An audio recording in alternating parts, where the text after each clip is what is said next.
All right, ready to dive into Luke 22, verses 1 through 71. Oh, this is going to be kind.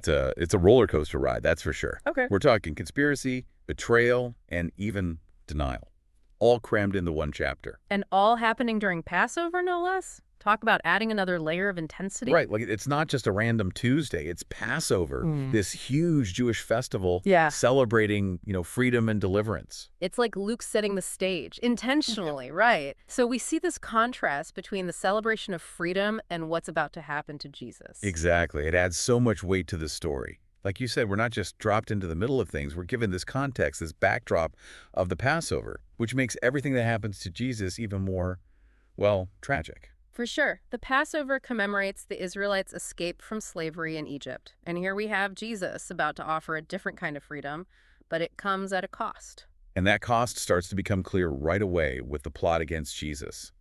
The chief priests and scribes, they're terrified of him, of his influence. And it's not just about a few religious leaders being annoyed. It's about power.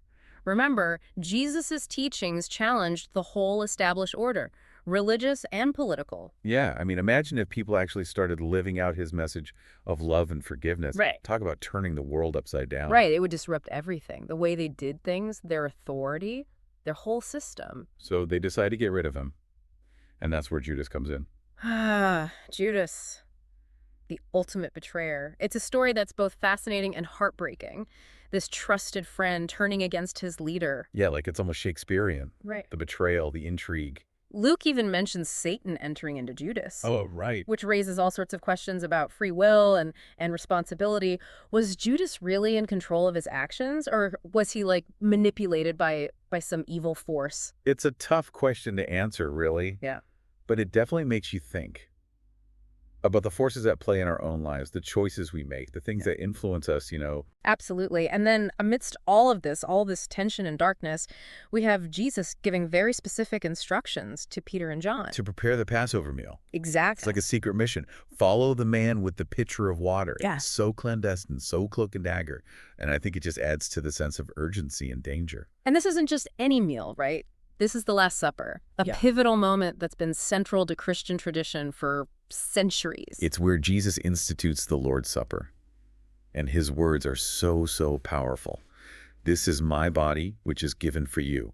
This cup is the new covenant in my blood, which is shed for you.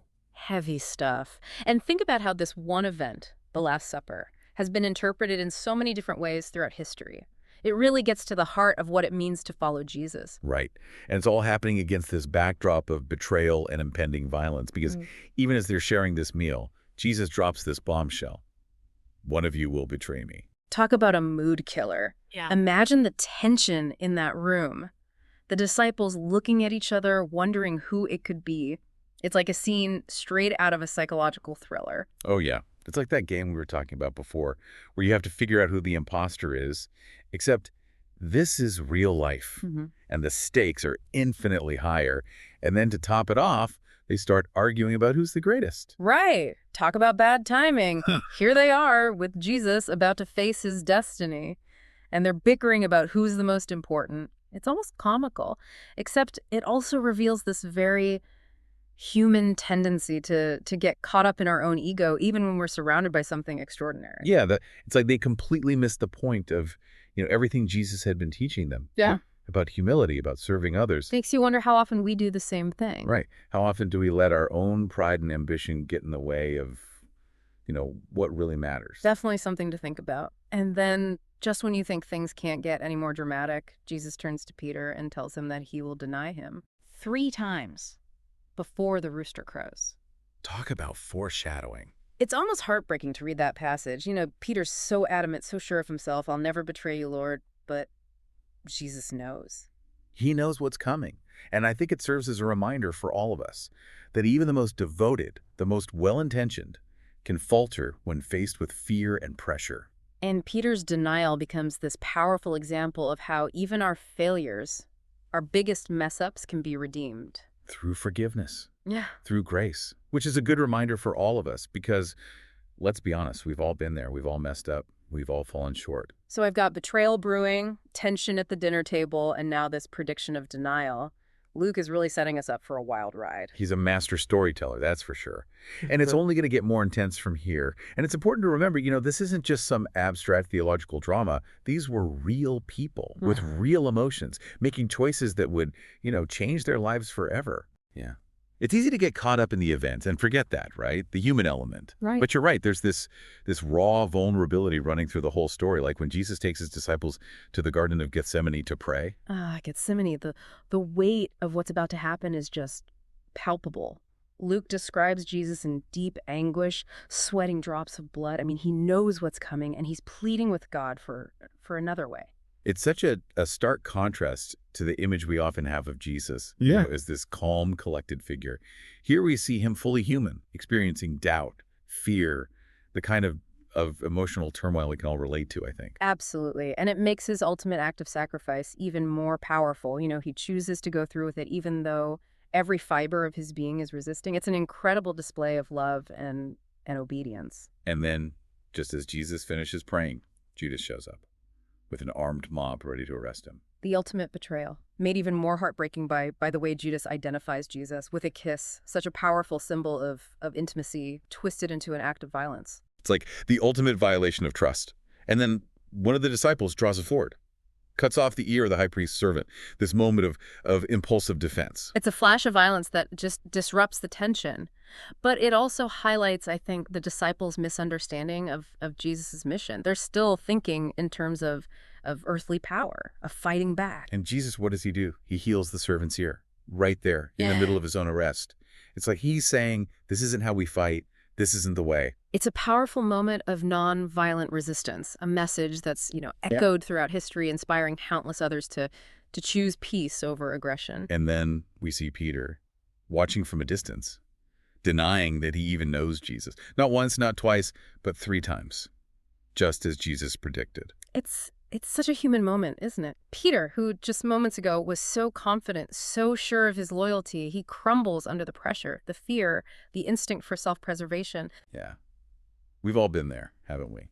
Where we know we should stand up for something or someone, but we hesitate. We worry about the consequences.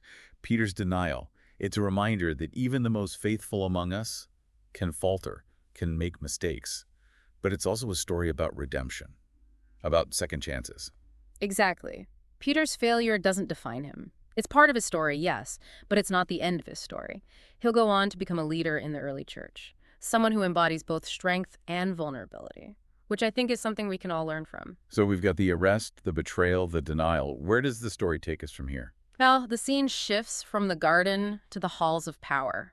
Jesus is brought before the Jewish council, where he faces a series of accusations, interrogations. It's like he's on trial for daring to challenge the status quo, for speaking truth to power. And his responses, they're so interesting. He doesn't try to defend himself in the conventional sense. Instead, he uses the opportunity to proclaim his identity, his connection to God, his mission to bring salvation. It's almost like he's using the trial as a platform to further his message, even though it's clear that the council is, determined to condemn him. Right. And this is where the political dynamics become really interesting. See, the Jewish leaders, they don't have the authority to execute Jesus, so they have to take him to Pontius Pilate, the Roman governor. So now we're moving from the religious sphere to the political realm, like the stakes have just been raised even higher. Exactly. And Luke's very careful to point out the specific charges that are brought against Jesus. They accuse him of inciting rebellion, opposing taxes to Caesar, claiming to be a king. You're trying to make him look like a political threat, someone who could destabilize the Roman Empire. Right, exactly. They're hoping to manipulate Pilate into seeing Jesus as this dangerous revolutionary who needs to be eliminated. So how does Pilate react? Does he just take their word for it? Not exactly. Luke tells us that Pilate questions Jesus directly, asking him, "Are you the king of the Jews?" And Jesus' response is, it's fascinatingly ambiguous. He says, "You say that I am." It's almost like he's acknowledging his kingship, but on a spiritual level, not a political one. He's not playing into their trap. Exactly. And Pilate seems to sense this. He tells the Jewish leaders that he finds no fault in Jesus. He even tries to release him. But the crowd, they're not having it. Spurred on by the chief priests, they demand Jesus' crucifixion. They even offer to release Barabbas, a known criminal, in exchange for Jesus. It's a shocking display of mob mentality, isn't it? Yeah. Fueled by fear, prejudice, and this desire for a scapegoat. They'd rather see an innocent man condemned than confront their own complicity in the systems of oppression and injustice. And Pilate, faced with this overwhelming pressure, what does he do? Does he stand up for what's right? Unfortunately, no. He washes his hands of the matter, literally, claiming he's innocent of Jesus' blood.